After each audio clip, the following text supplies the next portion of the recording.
what are, so I think we kind of touched on it, but just for emphasis, Rick Gomez wants to know, what are the requirements for this investor? I'll just kind of qualify this or ask the question a different way. A long time ago when I was still working at Intel, right? Like, I want to start a franchise, or I want to buy a franchise. And I was looking at Jamba Juice. You know how much it was to get into Jamba Juice? No, but I mean, I've heard some crazy stories about what it is to buy a franchise. I want to say like it was 300?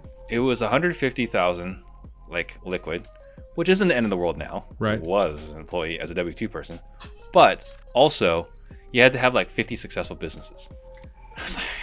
So very few people would ever qualify for that. Huh. So what is the avatar?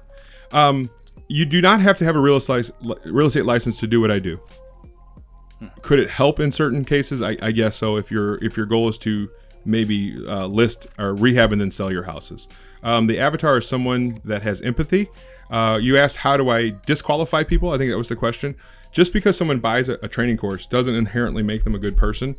But when you go through my 3 days of training, it's such a heavy lift, and we stress over and over and over again that if you don't go in for the right reasons, if you're a transactional person and you don't have love in your heart, they're going to see through it anyway. Mm-hmm. And I don't think that person who knows they're not coming from the right, they're not going to take the trouble. They're going to take the training, but they just won't go out into the field and try to do this. Gotcha. Because the industry will weed them out for us. Gotcha. And that makes total sense.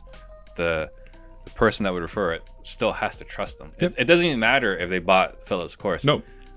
They still need to earn someone's trust to get their referral business. And it's hard for us to get our investor talk out of our mouths.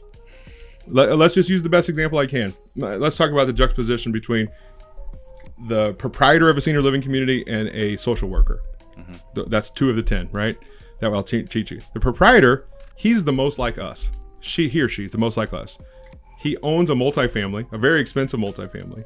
And you can have a money conversation with him because he cares about the money. Mm-hmm. Social worker on the whole other end of the spectrum, you will never talk about money with that person.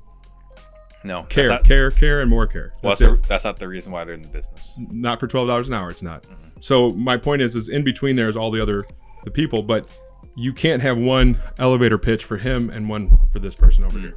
That makes total sense. Does not work that way. Different scripts for different job titles.